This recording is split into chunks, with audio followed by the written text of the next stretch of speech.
बिस्मिल्लाहिर्रहमानिर्रहीम। अस्सलाम वालेकुम students, welcome back. Dear students, हमने ज़िल की बुक का चैप्टर नंबर 4 एलिमेंट्री फंक्शंस को स्टार्ट किया हुआ है, जिसमें आज का हमारा टॉपिक है कॉम्प्लेक्स पावर्स। इससे प्रीवियस लेक्चर्स में हम कुछ basic elementary functions like complex exponential functions and complex logarithmic functions और उनसे रिलेटेड कुछ प्रॉपर्टीज़ को डिस्कस किया था।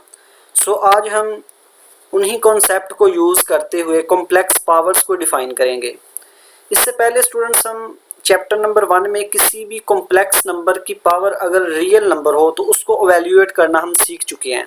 लेट्स सपोज कि हमारे पास कोई कॉम्प्लेक्स नंबर है 1 प्लस आयोटा और इसकी पावर है रियल नंबर लेट्स से 5। इसको एवेल्यूएट करने के लिए हमने दो मेथड देखे थे। एक था बाइनोमियल मेथड, ठीक है। बाइनोमियल मेथड से आप इसको एक्सपेंड करके इसको एवेल्यूएट कर सकते हैं। और एक मेथड ये था कि आप इस कॉम्प्लेक्स नंबर को पहले पोलर फॉर्म में कन्वर्ट कीजिए, then binomial theorem de Moivre's theorem को यूज़ कीजिए। मींस के अगर ये कॉम्प्लेक्स नंबर है तो इसकी पोलर फॉर्म क्या होगी, √2 into cos π/4 plus iota sine π/4 और होल की पावर 5 एज इट, ठीक है। अब यहाँ से आप इसके √2 की पावर 5 सेपरेट करेंगे और cos π/4 प्लस आयोटा साइन π/4 की पावर 5, यहाँ पे आप डी मोइवर्स थ्योरम को यूज़ करके इसको एवेल्यूएट कर सकते हैं। ये आपने पढ़ा था पहले चैप्टर में कि किसी कॉम्प्लेक्स नंबर की पावर अगर रियल नंबर हो तो उसको एवेल्यूएट आपने इस तरह से किया था, ठीक है। दो मेथड से, एक बाइनोमियल मेथड और एक ये कि इसको पहले पोलर फॉर्म में कन्वर्ट करें देन डी मोइवर्स थ्योरम को यूज़ करें। इस लेक्चर में हम देखेंगे कि अगर किसी कॉम्प्लेक्स नंबर की पावर कॉम्प्लेक्स नंबर हो तो उसको हम किस तरह से एवेल्यूएट कर सकते हैं। इसको हम देखते हैं। इसकी डेफिनेशन है कॉम्प्लेक्स पावर्स की कि if alpha is a complex number and z not equal to 0 then the complex power z की power alpha is defined to be z की power alpha is equal to ई की power alpha complex log of z. अगर किसी भी complex number की power complex number हो तो उसको एवेल्यूएट करने के लिए हम इस डेफिनेशन को यूज़ करेंगे, ई की power alpha complex log of z. और यहाँ पे कॉम्प्लेक्स लॉग ऑफ जी, इसको हम एवेल्यूएट करना प्रीवियस लेक्चर में सीख चुके हैं। लेट्स सपोज कि हमारे पास कोई अगर एग्जांपल है आयोटा की पावर आयोटा, यहाँ पे जी भी कॉम्प्लेक्स नंबर है आयोटा और अल्फा वो भी एक कॉम्प्लेक्स नंबर है आयोटा। तो इसको बाय डेफिनेशन हम किस तरह से लिखेंगे, ई की power iota complex log of iota. यहाँ से कॉम्प्लेक्स लॉग ऑफ आयोटा को आप बाय डेफिनेशन प्रीवियस लेक्चर में देख चुके हैं किस तरह से इसको फाइंड करते हैं। इसकी वैल्यू फाइंड करके यहाँ पे पुट करें और ई की पावर आयोटा इंटू इसकी जो भी वैल्यू होगी इसको फिर आप एवेल्यूएट कर सकते हैं। आपने देखा कि किसी भी कॉम्प्लेक्स नंबर की पावर अगर कॉम्प्लेक्स नंबर हो तो उसको एवेल्यूएट करने के लिए आप इस रिलेशन को यूज़ करेंगे, ठीक है। नेक्स्ट रिमार्क है जी की power alpha is an infinite valued function. अब ये इनफाइनाइट वैल्यूड फंक्शन क्यों है, because complex logarithm is a multi valued function. इस कॉम्प्लेक्स लॉगरिथम की वजह से ये इनफाइनाइट वैल्यूड फंक्शन है कॉम्प्लेक्स पावर, क्योंकि हमें पता है कि कॉम्प्लेक्स लॉग जो है किसी भी कॉम्प्लेक्स नंबर का, ये जो कॉम्प्लेक्स लॉग है इसको हम इस तरह से डिफाइन करते हैं, natural log of modulus of z plus iota time general argument of z. अब चूँकि ये जो जनरल आर्गूमेंट है ये मल्टी वैल्यूड होता है, अगर ये मल्टी वैल्यूड है तो ये कॉम्प्लेक्स लॉगरिथम ये मल्टी वैल्यूड है। अब ये कॉम्प्लेक्स लॉगरिथम मल्टी वैल्यूड है तो इसका मतलब है ये जो कॉम्प्लेक्स पावर है जी की पावर अल्फा ये भी मल्टी वैल्यूड या इनफाइनाइट वैल्यूड फंक्शन होगा, ठीक है। रिमार्क नंबर 2 है when alpha is equal to n where n is an integer then expression 1 is single valued. अब देखेंगे, हमने देखा कि जी की पावर अल्फा ये जो एक्सप्रेशन 1 है ये इनफाइनाइट वैल्यूड है बिकॉज ऑफ कॉम्प्लेक्स लॉगरिथम, क्योंकि ये मल्टी वैल्यूड है। अगर हम अल्फा की जगह कोई इंटीजर लें तो उस केस में जी की पावर n जो होगा वो सिंगल वैल्यूड होगा। इसको हम प्रूव करते हैं। To see that this is we write equation 1 as G की power n is equal to ई की power n complex log of z which is equal to e की पावर n।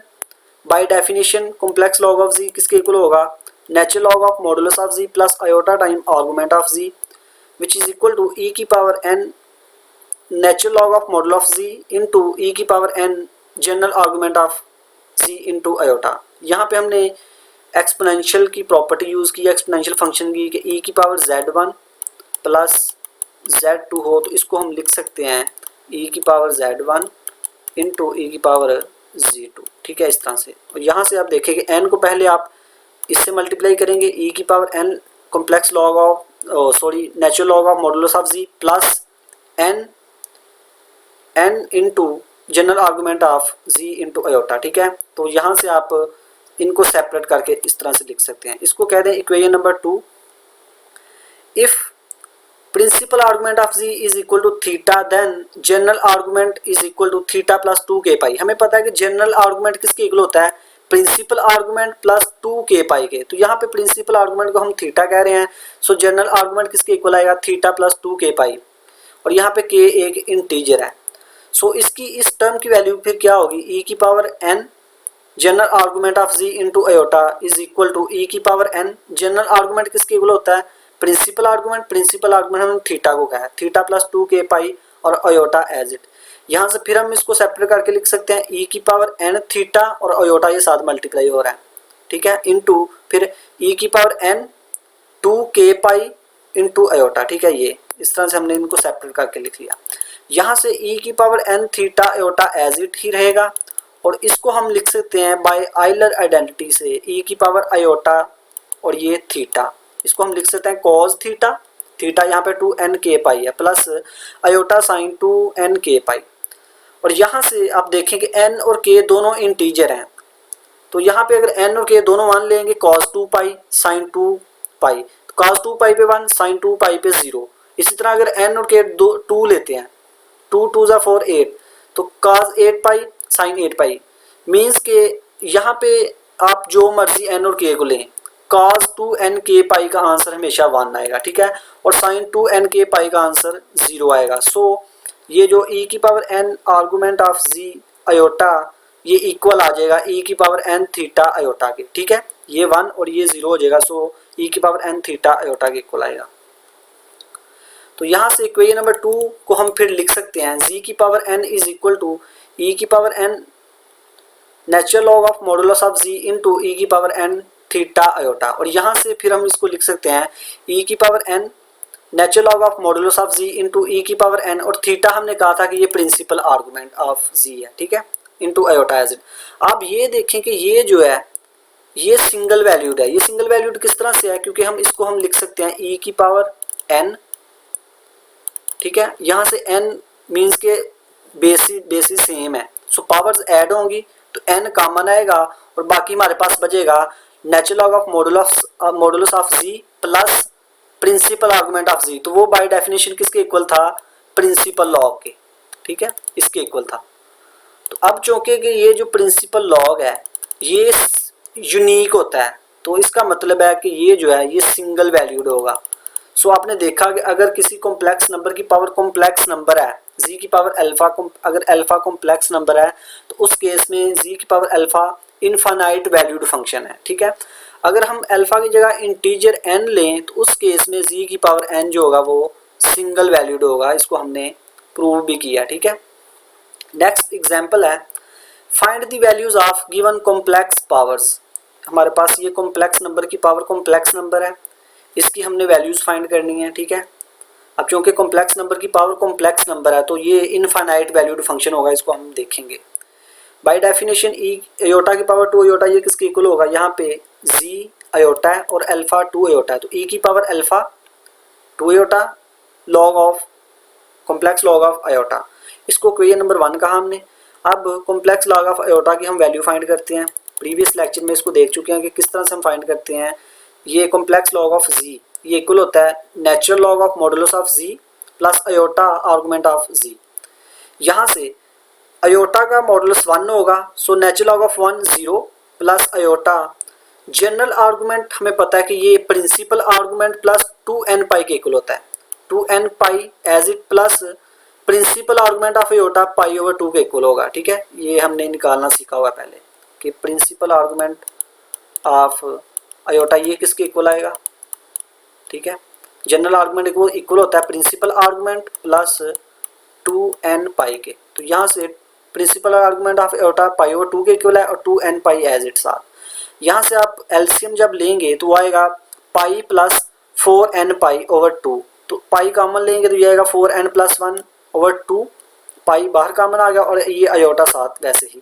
और यहाँ पे n जो है ये इंटीजर है, इसकी वैल्यू ये जो कॉम्प्लेक्स लॉग ऑफ आयोटा की वैल्यू है इसको आप इक्वेशन नंबर 1 में पुट करेंगे तो हमारे पास आयोटा की पावर 2 आयोटा इसके इक्वल आएगा। ठीक है, और यहाँ पे n क्या है, इंटीजर है।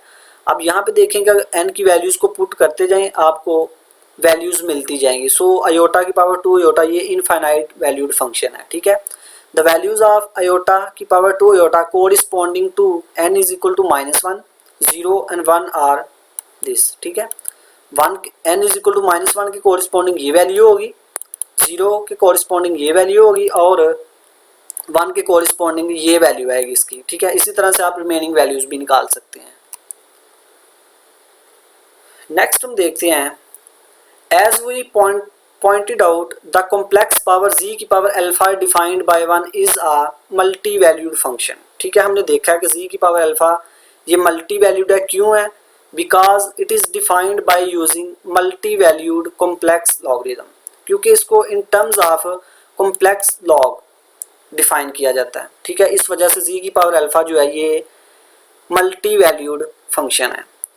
We can assign unique value to z की power alpha by using principal value of complex log in place of this। ठीक है, मीन्स के z की पावर अल्फा को हमने अभी देखा कि वो किसके इक्वल था, e की power alpha complex log of z। अब z की पावर अल्फा ये मल्टी वैल्यूड फंक्शन है, इसको इसकी यूनिक वैल्यू हम फाइंड कर सकते हैं अगर हम इस कॉम्प्लेक्स लॉग की जगह प्रिंसिपल लॉग को यूज़ करें। ठीक है, मीन्स के इसकी जगह अगर हम ये कैपिटल एल के साथ मीन्स के कॉम्प्लेक्स प्रिंसिपल लॉग को अगर हम यूज़ करें तो उस केस में इस कॉम्प्लेक्स पावर की यूनिक वैल्यू मिलेगी और उस यूनिक वैल्यू को हम कहते हैं principal value of this complex power. ठीक है, यही लिखा हुआ है, we can assign unique value to z की power alpha by using principal value of complex logarithm. Means के अगर हम ये प्रिंसिपल लॉ को यूज़ करें in place of complex log, this particular value of complex power z की power alpha is called principal value of z की power alpha. ठीक है, अब इसको हम प्रॉपर डिफाइन कर लेते हैं। Principal value of complex power क्या होता है, इसकी डेफिनेशन है, if alpha is a complex power complex number and z not equal to 0 then the function defined by z की power alpha is equal to e की power alpha principal log of z is called principal value of complex power. मतलब फ़र्क यही है, complex power और principal value of complex power में ये फ़र्क है कि कॉम्प्लेक्स पावर में हम यहाँ पे कॉम्प्लेक्स लॉग को यूज़ करते हैं। ठीक है, जो कि मल्टी वैल्यूड होता है। अगर हम उसकी जगह प्रिंसिपल लॉग को यूज़ करें तो उस केस में जो वैल्यू मिलेगी हमें उसको कहते हैं principal value of complex power. Example है, find principal value of complex power -3 की पावर आयोटा और पाई। हमने इस कॉम्प्लेक्स पावर की प्रिंसिपल वैल्यू को फाइंड करना है, उसके लिए हम प्रिंसिपल लॉ को यूज़ करेंगे। ठीक है, प्रिंसिपल वैल्यू फाइंड करने के लिए। सो सोल्यूशन है इसका, हमें पता है principal value of complex power z की पावर अल्फा डिफाइंड बाय, इस तरह से डिफाइन किया जाता है। ठीक है, किसी कॉम्प्लेक्स पावर की जो प्रिंसिपल वैल्यू उसको हम इस तरह से डिफाइन करते हैं, यहाँ पे हम प्रिंसिपल लॉ को यूज़ करते हैं। ठीक है, सो अगर हमने इसकी वैल्यू प्रिंसिपल वैल्यू फाइंड करनी है तो यहाँ पे z की जगह क्या है -3 है और अल्फा क्या है आयोटा और पाई। सो इसको इक्वेशन 1 में पुट करेंगे तो ये हमारे पास इक्वेशन 1 ये आएगी। यहाँ से इसको इक्वेशन 2 का कॉम्प्लेक्स प्रिंसिपल लॉग ऑफ -3 इसको हम फाइंड कर लेते हैं पहले। बाय डेफिनेशन ये इक्वल होगा natural log of modulus of -3 plus iota time principal argument of -3। यहाँ से -3 का मॉड 3 होगा, so natural log of 3 as it plus iota और प्रिंसिपल आर्गुमेंट ऑफ -3 ये पाई के इक्वल होगा। इसको इसकी वैल्यू को इक्वेशन नंबर 2 में पुट करेंगे तो हमारे पास ये आएगी। ठीक है, यहाँ से आयोटा और पाई को इससे भी मल्टीप्लाई करें नेचुरल लॉग ऑफ 3 से, तो ये हमारे पास यहाँ से आएगा e की power iota as it natural log of 3 over pi plus, और ये पाई पाई से कैंसिल होगा और आयोटा स्केयर -1 हो जाएगा। ठीक है, मीन्स कि आयोटा और पाई को हमने इससे मल्टीप्लाई भी किया और इससे भी, और यहाँ से फिर ये आएगा e की पावर, इसको कहते हैं z1 प्लस z2 है तो इसको सेपरेट करके लिख सकते हैं e की पावर z1 इंटू e की पावर z2। ठीक है, प्रॉपर्टी को यूज़ किया, e की पावर -1 एज इट, और यहाँ से e की power iota natural log of 3 over पाई, इसको हम यहाँ पे आइलर आइडेंटिटी को यूज़ करेंगे, e की पावर आयोटा थीटा है तो इसको लिख सकते हैं cos theta plus iota sine theta. ठीक है, और यहाँ से ये इसकी जो वैल्यू है अप्रोक्सीमेटली इसके इक्वल होगी। यहाँ से आपने क्या करना है कि इसकी वैल्यू फाइंड करनी है। ठीक है, और इन दोनों की वैल्यू फाइंड करके e की पावर -1 इसके साथ भी मल्टीप्लाई करेंगे प्लस आयोटा e की पावर -1 को इस वैल्यू से मल्टीप्लाई करेंगे तो ये अप्रोक्सीमेटली इसके इक्वल आएगी वैल्यू। ठीक है, सो ये प्रिंसिपल वैल्यू है दिस कॉम्प्लेक्स पावर। ठीक है, नेक्स्ट रिमार्क है, in general the principal value of complex power z की power alpha is not continuous on the complex plane because function complex principal log is not continuous on the complex plane। हमने ये previous lecture में discuss कर चुके हैं कि ये जो principal value of complex log है जिसको हम प्रिंसिपल लॉग कहते हैं, ये इंटायर कॉम्प्लेक्स प्लेन पे, अगर हम इन जनरल बात करें तो ये कॉम्प्लेक्स प्लेन पे कंटिन्यूस नहीं होता। अगर ये कंटिन्यूस नहीं है तो इसका मतलब है कि ये जो principal value of complex power है ये भी कंटिन्यूस नहीं होगा। ठीक है, कॉम्प्लेक्स प्लेन पे, क्योंकि इसको ये in terms of principal log define किया जाता है। ठीक है, अगर ये कंटिन्यूस नहीं है कॉम्प्लेक्स प्लेन पे सो ये भी कंटिन्यूस नहीं है। लेकिन हमने ये देखा था कि ये जो प्रिंसिपल वैल्यू है कॉम्प्लेक्स लॉग की या प्रिंसिपल लॉग जो है ये इस डोमेन के लिए कंटिन्यूस होता है। ठीक है, ये हमने प्रीवियस लेक्चर में बात कर चुके हैं। अगर इस डोमेन के लिए ये प्रिंसिपल लॉग जो है ये कंटिन्यूस है ये फंक्शन, तो इसका मतलब है कि z की पावर अल्फा भी इस डोमेन के अंदर अंदर कंटिन्यूस होगा। ठीक है, सो इस z की पावर अल्फा, ये जो कॉम्प्लेक्स पावर की ये ब्रांच है, ठीक है, इस डोमेन के अंदर थीटा माइनस पाई से पाई, ये जो ये डोमेन हम ले रहे हैं, इस डोमेन में ये z की पावर अल्फा कंटिन्यूस है। इसकी इंटायर प्लेन पे हमने देखा कि z की पावर अल्फा ये कंटिन्यूस नहीं है, लेकिन इस डोमेन के अंदर ये कंटिन्यूस है। सो हम ये जो एक ब्रांच है इस डोमेन के अंदर, ये ब्रांच है मल्टी वैल्यूड फंक्शन z की पावर अल्फा, इस ब्रांच को हम कहते हैं principal branch of complex power. ठीक है, मीन्स कि आपने देखा कि z की पावर अल्फा ये कंटिन्यूस नहीं है कॉम्प्लेक्स प्लेन पे, लेकिन इस डोमेन के अंदर अगर हम ये रिस्ट्रिक्शन लगा दें कि mod of z greater than 0 और जो आर्गुमेंट है माइनस पाई और पाई के दरमियान है, सो इस डोमेन में z की पावर अल्फा ये कंटिन्यूस होगा। सो ये जो डोमेन के अंदर z की पावर अल्फा है ये एक ब्रांच है z की पावर अल्फा की, इस ब्रांच को हम कहते हैं प्रिंसिपल ब्रांच। ठीक है, the function defined by f1 of z is equal to e की power alpha natural log of r, मतलब r हमें पता है कि मॉड ऑफ z के इक्वल होता है, सो r हम लिख रहे हैं प्लस आयोटा थीटा, और थीटा पे रिस्ट्रिक्शन है कि माइनस पाई और पाई के दरमियान है। ठीक है, इस डोमेन में है। सो ये ब्रांच है मल्टी वैल्यूड फंक्शन z की पावर अल्फा। ठीक है, कॉम्प्लेक्स पावर जिसको हम कहते हैं उसकी ये एक ब्रांच है जिसको हमने f1 कहा, और ये ब्रांच कंटिन्यूस होगी। ठीक है, इस डोमेन के लिए। सो इस ब्रांच को हम कहते हैं principal branch of complex power, और ये कंटिन्यूस होगी। ठीक है, इसको हमने देख चुके हैं कि इस डोमेन के अंदर z की पावर अल्फा जो है कंटिन्यूस होता है। सो ये जो ब्रांच होगी इस कॉम्प्लेक्स पावर की, इसको हम प्रिंसिपल ब्रांच कहते हैं, ये कंटिन्यूस होगी। अब हम ये देखते हैं कि ये जो ब्रांच हमने देखी कि ये कंटिन्यूस है, तो इस डोमेन के लिए सो इसका डेरिवेटिव इसके इक्वल होगा अल्फा z की पावर अल्फा -1। ठीक है, इसको हमने देखना है कि ये जो ब्रांच है कॉम्प्लेक्स पावर की e की power alpha principal log of z, ये जो ब्रांच कंटिन्यूस है इसका डेरिवेटिव अल्फा z की पावर अल्फा -1 के इक्वल है। इसको हम प्रूव करते हैं। अब f1 ऑफ z अगर इसके इक्वल है तो दोनों तरफ डेरिवेटिव लेंगे तो f1 prime of z equal आएगा इसका डेरिवेटिव। अब हमें पता है कि e की पावर अगर ये z है तो इसका डेरिवेटिव क्या होगा, e की पावर z एज इट और डेरिवेटिव ऑफ z, सो इसका डेरिवेटिव ये आएगा। यहाँ से अल्फा कॉम्प्लेक्स नंबर है, इसको हम बाहर ले आएंगे तो इसका डेरिवेटिव क्या होगा, इसको भी हम पहले फाइंड कर चुके हैं, 1/z डेरिवेटिव होगा इसका, ठीक है। और यहाँ से हम लिख सकते हैं कि e की power alpha complex principal log of z। यहाँ से हमने क्या किया कि ये जो अल्फा है ये z की पावर हम लिख सकते हैं, यहाँ से मतलब प्रॉपर्टी यूज़ कर रहे हैं कि ये alpha into 1/z as it, ये दोनों टर्म्स एज इट, और यहाँ से हम लिख सकते हैं e की power principal log of z, और ये अल्फा पावर ऊपर लेके जा सकते हैं, ठीक है। अब हमें पता है कि ये एक्सपोनेंशियल फंक्शन और ये प्रिंसिपल लॉग ये एक दूसरे के इनवर्स है, ये कैंसिल होंगे तो यहाँ से z की पावर अल्फा बचेगा, ठीक है। और यहाँ से हम लिख सकते हैं ये अल्फा एज इट और z की पावर अल्फा, और ये z की पावर 1 जब ऊपर जाएगा तो z की पावर -1 होगा, और basis same so power adds होंगी तो z की पावर अल्फा -1 आएगा। सो हमने देखा कि ये जो ब्रांच है कॉम्प्लेक्स पावर की ये कॉन्टीन्यूस है और इसका जो डेरिवेटिव है वो इसके इक्वल है, अल्फा z की पावर अल्फा -1 के। नेक्स्ट एग्जांपल है डेरिवेटिव ऑफ पावर फंक्शन।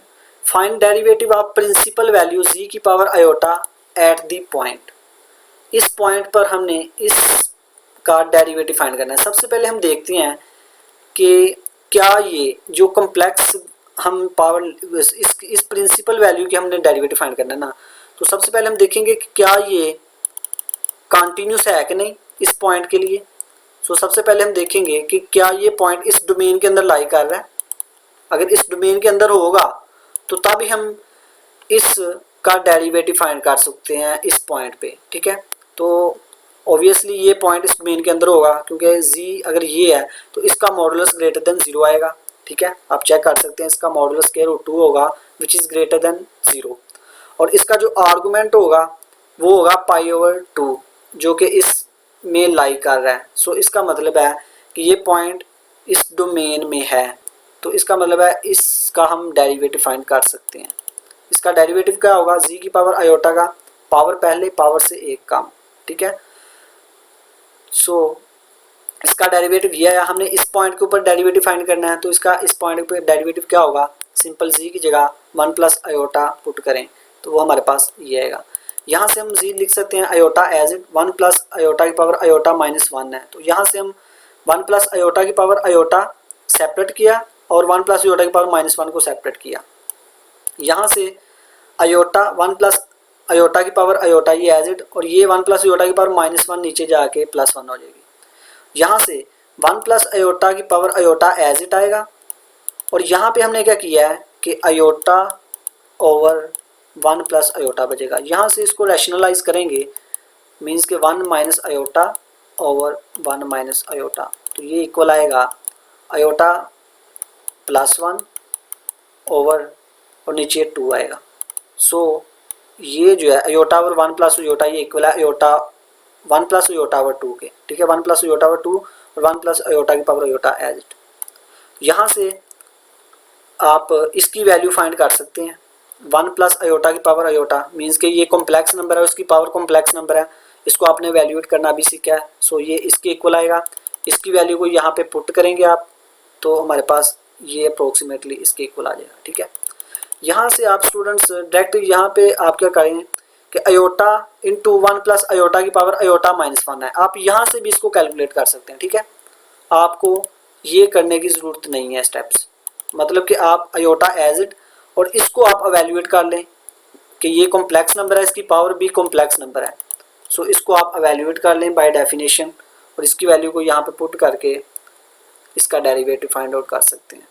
सो ये था स्टूडेंट्स आज का हमारा लेक्चर जिसमें हमने कॉम्प्लेक्स पावर को डिस्कस किया। रिमेनिंग एलिमेंट्री फंक्शंस को हम अपकमिंग लेक्चर में डिस्कस करेंगे। आई होप कि आपको इस लेक्चर की समझ आई होगी। अल्लाह हाफिज़।